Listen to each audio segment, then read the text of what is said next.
Hello everyone! So today's little house reading is on chapter 3, but let's recap for just a sec what happened in chapter 1. In chapter 1 of our story, we were introduced to Laura and her family, and we talked, it was kind of a long chapter. We talked mainly about some of the daily life. In chapter 2, winter, we talked about Pa's hunting and some of the stories from his past. So we've had a lot, and the pig stuff. So we've had a lot of interesting things already. So this week's chapter is called Chapter 3, The Long Rifle. So we're going to be talking a lot about Pa's gun and what he does. So we have 3 vocab words this week. Don't forget to please look in the description box below to get the full definitions of what I want you to write. But I am going to talk about them real fast and show you. So the first one is called a bullet mold. Does anyone know what a bullet mold is? Sounds exactly like its name. It's how they would originally make bullets. So a bullet mold is this. You would stick some lead in this little top part right here. Where is it? Right here. You stick some lead in there, some hot lead. It's melted, and it would cool, and then you would cut it to create a bullet mold. All right. The next thing, let me see if I can get it. The next thing is called a hearth or hearth, whichever one people call it by both. I've always called it a hearth. But a hearth is something that you put your fire in. So this is a fancy hearth. Let me see, is it going to focus? Maybe not. Let me see. Are you going to focus? Well, anyways, but you guys get the picture. It's usually made out of stone or bricks, and it is what your fire would be in. So did they have heaters back then? Did they have, anything to really keep them warm with electricity? No. That's why they mainly just had big one-room houses, because their heater was the fire. So they had to have a nice big hearth I think they had a stove. So they are in a time with stoves, because this is the 1870s. So they have a stove, which is really nice, but they can still cook big things. On top of the hearth, they can cook their tea. They can do all kinds of stuff through the hearth. The hearth is technically the area around the fire, the little seat, and all of the bricks above it. That is called the hearth.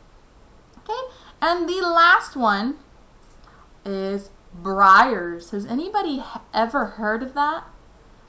Briars. So briars, let me see. Maybe if I bring down my brightness a little bit. I don't know. Oh, there you go. That's a little bit better. So briars are just considered weeds and shrubbery with thorns on them. So there's all kinds of different briars, but especially things so a lot of times they'd consider roses, like the big creeping roses, those are briars. So briars are just big things that have big ouchies. If you ever fell in a briar, you would get hurt because it's full of big thorns and it is not fun.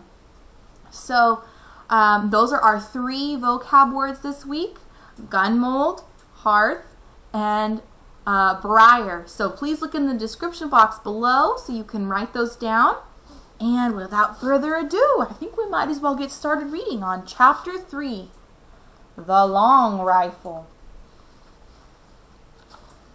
Every evening, before he began to tell his stories, Pa made the bullets for his next day's hunting. Laura and Mary helped him. They brought the big, long-handled spoon and the box full of bits of lead and the bullet mold. Then, while he squatted on the hearth and made the bullets, they sat on each side of him and watched. First, he melted the bits of lead in the big spoon held in the coals. When the lead was melted, he poured it carefully from the spoon into the little hole in the bullet mold. He waited a minute, then he opened the mold and out dropped a bright new bullet onto the hearth. The bullet was too hot to touch, but it shone so temptingly that sometimes Laura and Mary could not help touching it. Then they burned their fingers, but they did not say anything because Pa had told them never to touch a new bullet. If they burned their fingers, that was their own fault. They should have minded him. So they put their fingers in their mouths to cool them and watched Pa make some more bullets. There would be a shining pile of them on the hearth before Pa stopped. He let them cool. Then, with his jackknife, he trimmed off the little lumps left by the hole in the mold. He gathered up the tiny shavings of lead and saved them carefully, to melt again in the next time he made bullets. The finished bullets he put into his bullet pouch. This was a little bag which Ma had made beautifully of buckskin, from a buck Pa had shot. After the bullets were made, Pa would take his gun down from the wall and clean it. Out in the snowy woods all day, it might have gathered a little dampness, and inside of the barrel was sure to be dirty from powder and smoke. So Pa would take the ramrod from its place under the gun barrel and fasten a piece of clean cloth to its end. He stood the butt of the gun in a pan on the hearth and poured boiling water from the tea kettle into the gun barrel. Then quickly he dropped the ramrod in and rubbed it up and down, while the hot water blackened with powder smoke, spurting out through the little hole in which the cap was placed when the gun was loaded. Pa kept pouring in more water and washing the gun barrel with the cloth of the ramrod until the water ran out clear. Then the gun was clean. The water must always be boiling so that the heated steel would dry instantly. Then Pa put a clean, greased rag on the ramrod, and while the gun barrel was still hot, he greased it well on the inside. With another clean, greased cloth, he rubbed it all over, outside, until every bit of it was oiled and sleek. After that, he rubbed and polished the gun stock until the wood of it was bright and shining too. Now he was ready to clean the gun again, and Laura and Mary must help him. Standing straight and tall, holding the long gun upright on its butt, while Laura and Mary stood on either side of him, Pa said, "You watch me now, and tell me if I make a mistake." So they watched very carefully, but he never made a mistake. Laura handed him the smooth, polished cow horn full of gunpowder. The top of the horn was a little metal cap. Pa filled this cap full of gunpowder and poured the powder down the barrel of the gun. Then he shook the gun a little, tapped the barrel to be sure that all the powder was together in the bottom.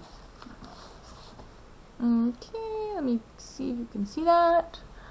"Where's my patch box?" he asked. And Mary gave him the little tin box full of pieces of greased cloth. Pa laid one of these bits of greasy cloth over the muzzle of the gun, put one of the shiny new bullets on it. Let me see.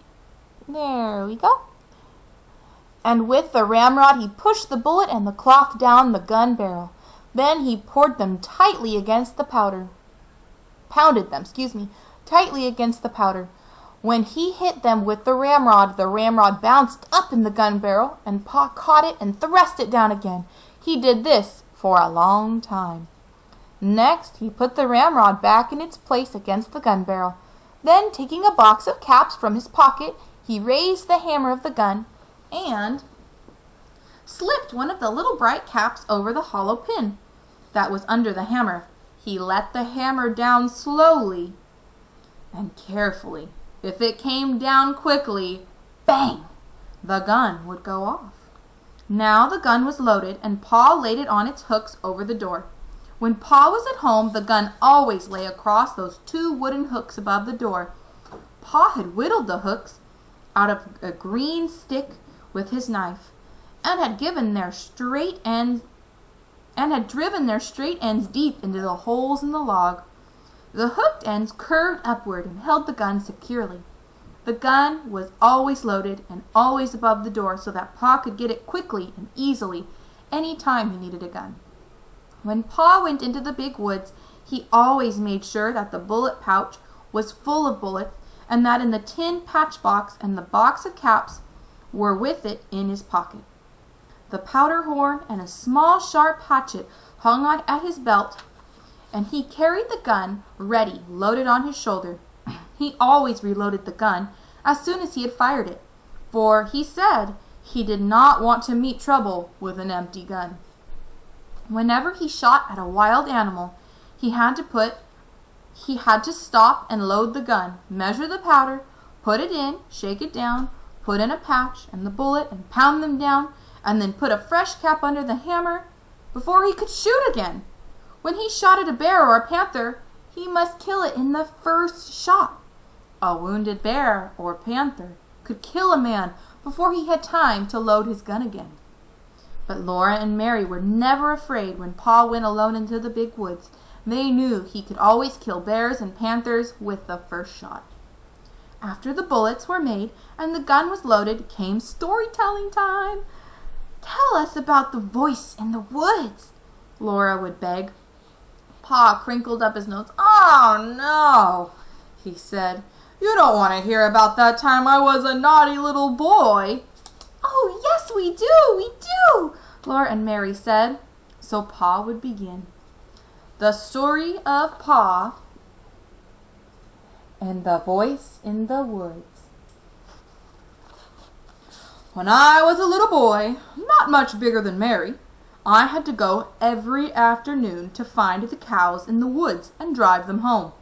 My father told me never to play by the way, which means just play along the way, but to hurry and bring the cows home before dark, because there were bears and wolves and panthers in the woods. One day I started earlier than usual, so I thought I did not need to hurry.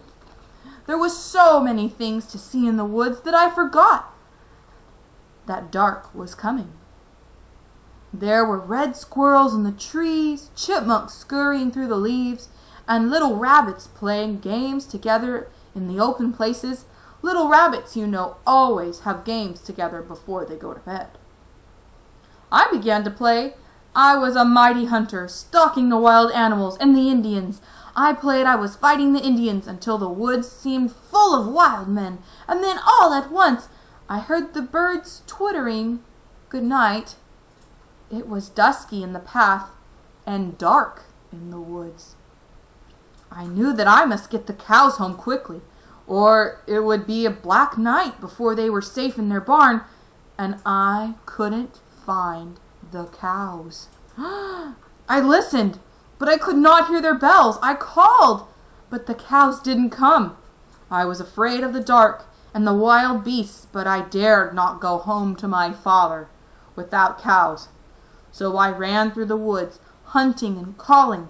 All the time the shadows were thicker and darker, and the woods seemed larger, and the trees and the bushes looked strange.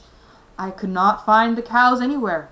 I climbed up hills, looked for them, and calling, I went down into the dark ravines. Calling and looking, I stopped and listened for the cowbells, and there was not a sound but the rustling of leaves.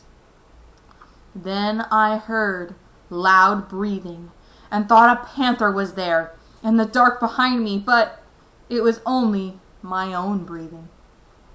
My bare legs were scratched by the briars, and when I ran through the bushes, their branches struck me, but I kept on looking and calling. "Suki! Suki! Suki!" I shouted with all my might. "Suki!"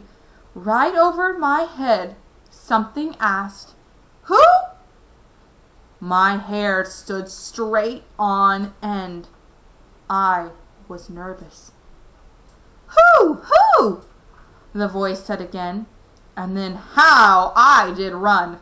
I forgot all about the cows. All I wanted was to get out of the dark woods to get home.